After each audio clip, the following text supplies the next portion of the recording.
Praise the lord. ప్రభువైన యేసుక్రీస్తు నామమున ఈ కార్యక్రమమును వీక్షిస్తున్న మీ అందరికీ శుభములు తెలియజేస్తున్నాను. విజన్ క్యూటీ ఫెలోషిప్ వారి యేసుతో ఏకాంత సమయం ఈ క్వైట్ టైం కార్యక్రమమునకు మిమ్మల్ని ప్రేమతో ఆహ్వానిస్తున్నాను. దేవుని వాక్యాన్ని ప్రతిరోజు ఈ విధంగా ధ్యానించినట్లు దేవుడు మనకు సమయాన్ని అనుగ్రహిస్తున్నందుకు దేవునికి వందనాలు తెలియజేస్తున్నాను. కీర్తన గ్రంథాన్ని మనం ధ్యానం చేస్తున్నాం. ఈరోజు మన ధ్యానం కొరకై ఏర్పాటు చేయబడిన లేఖన భాగము 130 అలాగే 131 కీర్తనలు. ముందుగా మనం 130వ కీర్తన నుండి మొదటి 5 వచనాలు చదువుతాం. యెహోవా అగాధ స్థలములో నుండి నేను నీకు మొరపెట్టుచున్నాను. ప్రభువా, నా ప్రార్థన ఆలకింపుము, నీ చెవి యొగ్గి నా ఆర్తత్వాన్ని వినుము. యెహోవా, నీవు దోషములను కనిపెట్టి చూచిన యెడల ప్రభువా ఎవడు నిలవగలడు? అయినను జనులు నీ యందు భయభక్తులు నిలుపునట్లు నీ యొద్ద క్షమాపణ దొరుకును. యెహోవా కొరకు నేను కనిపెట్టుకొనుచున్నాను. నా ప్రాణము ఆయన కొరకు కనిపెట్టుకొనుచున్నది. ఆయన మాట మీద నేను ఆశ పెట్టుకొని ఉన్నాను. ఈనాటి లేఖన భాగం ఆధారంగా మనం ఏర్పాటు చేసుకున్న అంశం ఏదనగా ప్రభువు మాత్రమే, ఓన్లీ ద లార్డ్. నేటి వాక్య భాగపు సారాంశాన్ని మనం ఆలోచించినట్లయితే, తన పాపాలతో బాధపడుతూ కీర్తనకారుడు దేవుని దయ మరియు క్షమాపణ కోసం మొరపెట్టాడు. దేవుడు తనను మరలా కలుసుకోవాలని అతను ఎంతో ఆత్రంగా ఎదురు చూసినట్లు లేఖనం మనకు తెలియజేస్తుంది. ఇశ్రాయేలు తను నిరంతరం మోసం చేసినందుకు వారిని క్షమించమని అతను అడిగాడు. దేవుని దగ్గర పశ్చాత్తాపంతో ఈ కీర్తనకారుడు దేవునికి మొరపెట్టినట్లుగా ఈ 130వ కీర్తనలో మనం చూస్తాం. చివరిగా కీర్తనకారుడు క్షమాపణను అనుభవించాడు మరియు దేవుని కౌగిలిలో తనను తాను కనుగొన్నాడు. అతను లోక పరధ్యానాలతో మునిగిపోలేదు, కానీ నిశ్శబ్దంగా దేవుని కృపలో విశ్రాంతి తీసుకున్నట్లుగా లేఖనం మనకు తెలియజేస్తుంది. అతను దేవునితో సహవాసంలో ఉన్నాడు.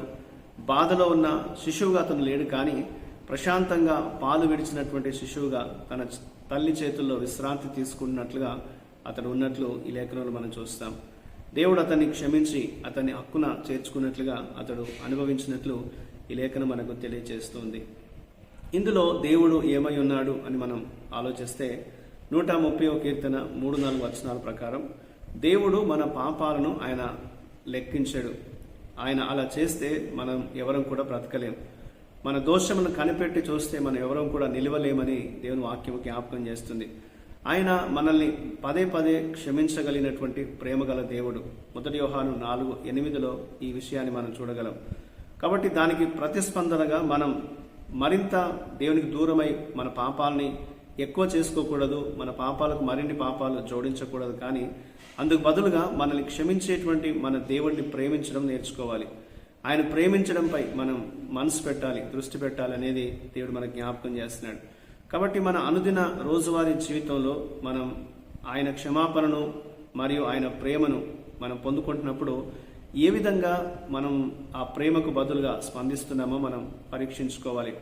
దేవుడు ప్రేమ చూపిస్తున్నాడు కాబట్టి, ఆయన మనల్ని క్షమిస్తున్నాడు కాబట్టి ఆయన సహవాసంలో మనం నిలవాలి అనేది దేవుడు మనకు జ్ఞాపకం చేస్తున్నాడు.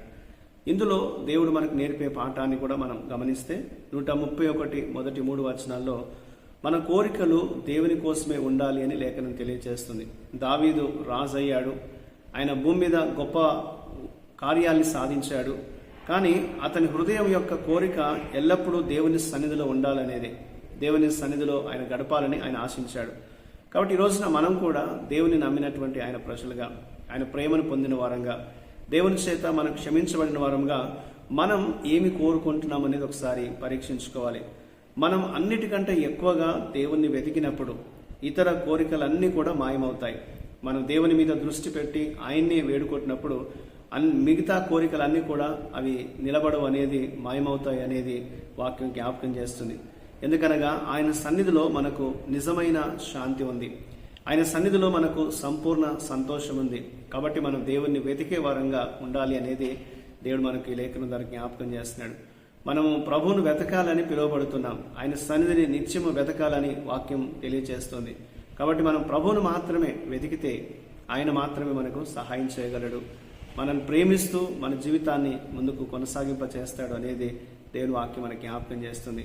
ఈ రోజున మనం భూమి మీద ఎన్నో ఆశలతో ఎన్నో కోరికలతో మనం ఉంటున్నప్పటికీ దేవుణ్ణి మనం ప్రథమంగా మనం కలిగి ఉన్నట్లయితే మన జీవితానికి కావాల్సినవన్నీ ఆయన సమకూరుస్తాడు, మన ఆశల్ని ఆయన తీర్చి తృప్తిపరుస్తాడు అనేది దేవుని వాక్యం జ్ఞాపకం చేస్తుంది. కాబట్టి ప్రథమంగా మనం దేవుణ్ణి కోరుకునే వారంగా, ఆయన సన్నిధిని వెతికే వారంగా, ఆయనతో సహవాసం చేసే వారంగా మనం ఉండాలి అనేది దేవుడు మనకు ఈ లేఖనాన్ని బట్టి జ్ఞాపకం చేస్తున్నాడు. కాబట్టి ప్రతిదినం కూడా మన జీవితంలో మనం లోకం వైపు వెళ్లకుండా, ఇతర వాటి వైపు మనము మనసు పెట్టకుండా ప్రభు మీద మనం దృష్టి పెట్టి ఆయన మీదనే మనం ఆధారపడి జీవించాలనేది దేవుడు మనకు ఈ కీర్తన ద్వారా జ్ఞాపకం చేస్తున్నాడు. మనల్ని ప్రేమిస్తున్న దేవుని మీద మనం దృష్టి పెట్టాలి, మనల్ని క్షమించి అంగీకరించినటువంటి ప్రభు వైపు మనం తిరగాలి అనేది దేవుడు మనకు ఈ లేఖనం ద్వారా జ్ఞాపకం చేస్తున్నాడు. ఆ విధంగా ప్రతిరోజు కూడా దేవుని సన్నిధిలో మనం ఎదుగునట్లు, ప్రభువును మాత్రమే సేవిస్తూ ఆయనను మాత్రమే మనం కోరుకుంటూ ఆయన మార్గంలో మనం దినదినం సాగిపోయే కృప దేవుడు మనకు దయచేయనట్లు దేవునికి మనం ప్రార్థన చేద్దాం. మా ప్రియమైన పరలోకపు ప్రభువా, నీకు వందనాలు. మీ శాంతిని మరియు సంతృప్తిని మాకు దయచేయండి. అన్ని పరధ్యానాలు, ఈ లోకపరమైనవన్నీ కూడా మేము వదులుకోవడానికి, మా పాపాల నుండి మమ్మల్ని విడిపించండి ప్రభువా. మేము కేవలం నీ మీదనే దృష్టి పెట్టి నిన్ను మాత్రమే వెతుకున్నట్లుగా మాకు సహాయం చేయమని, మీ చిత్తాన్ని బట్టి నడిపించమని యేసుక్రీస్తు పరిశుద్ధ నామమున ప్రార్థిస్తున్నాను తండ్రి, ఆమేన్. ప్రియులారా, మీరు సమయం తీసుకొని ఈ యొక్క వాక్య ధ్యానాన్ని విన్నందుకు మీ అందరికీ ప్రత్యేకమైన వందనాలు. ప్రతిరోజు మీకు అందించబడుతున్న ఈ అనుదిన ధ్యానాలు మీకు మేలుకరంగా ఉన్నట్లయితే మీ యొక్క అనుభవాల్ని మాతో పంచుకోవాల్సిందిగా కోరుతూ ఉంటున్నాను. ప్రభు కృప మనందరికీ నిత్యము తోడయుండి కాపాడుగాక.